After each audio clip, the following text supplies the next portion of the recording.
Welcome to our Cliff Quarantine Reset Devotional Series, Day 14. Remember, this year is the year of the Bible, and we've been going through the book of Ecclesiastes and letting it guide us as we've been thinking about the difficulty and challenges that this world has. And in the midst of this pandemic and quarantine, we really have a good opportunity to come out of this as reset people. So if our hearts have been reset in Christ, then He wants to lead us to reset minds and reset voices and reset lives.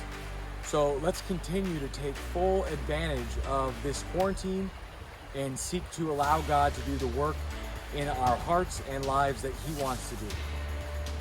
Because it would really be a total shame if we came out of the quarantine without being any different than the way we went into the quarantine.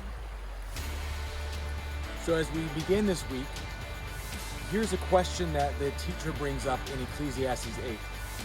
Doesn't it seem that so often the good die young and the wicked are successful? And that's just doesn't seem fair, right? So is God really in control, and what's His purpose in all of this? And do we have any purpose then either?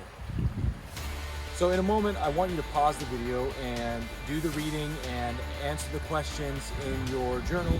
And after you finish, unpause the video and we'll conclude. God, thank you so much for this morning. Thank you that we could enjoy some time together looking at your word and thinking about some tough questions and some tough topics. I pray that you would guide us this morning in our hearts and in our minds and help us to understand you and your word better. In Jesus' name we pray. Amen.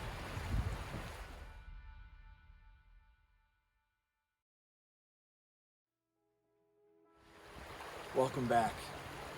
You know, we as people hate injustice.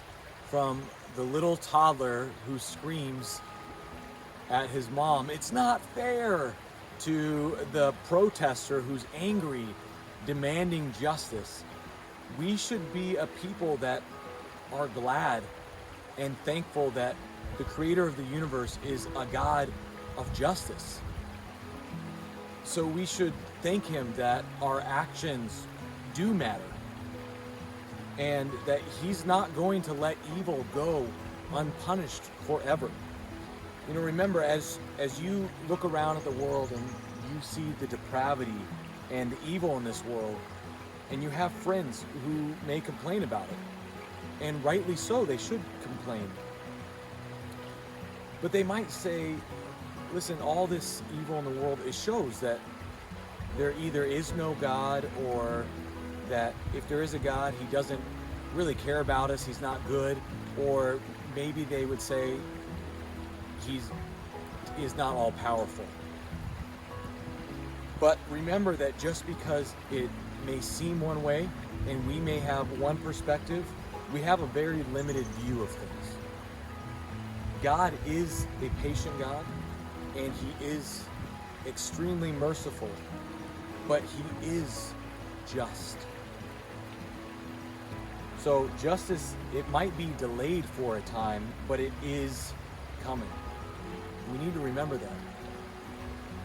And though it may be that a wicked person seems to be enjoying life and not receiving punishment, but I want you to remember two things.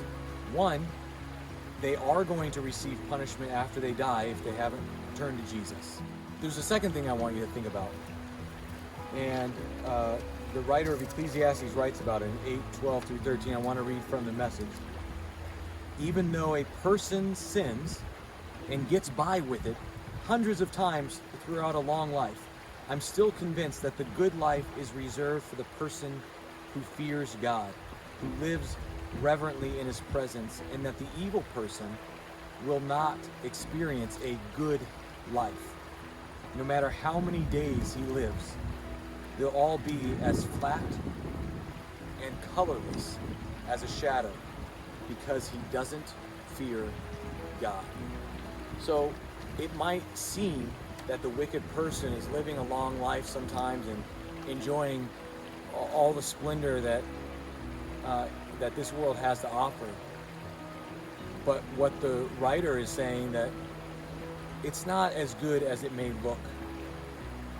It's full of emptiness and a lack of fulfillment. And so though their days may be extended, it doesn't mean their days are filled with true joy and true fullness and fulfillment. So remember that. The wicked will receive punishment. The justice will be had. And even when it seems like people might be enjoying this great life, it's not always as it seems. So I pray, my hope for you is that you would enjoy today, you'd have a good day as you seek God and you seek His word for truth and meaning, and maybe you'll have the opportunity to share this truth with others.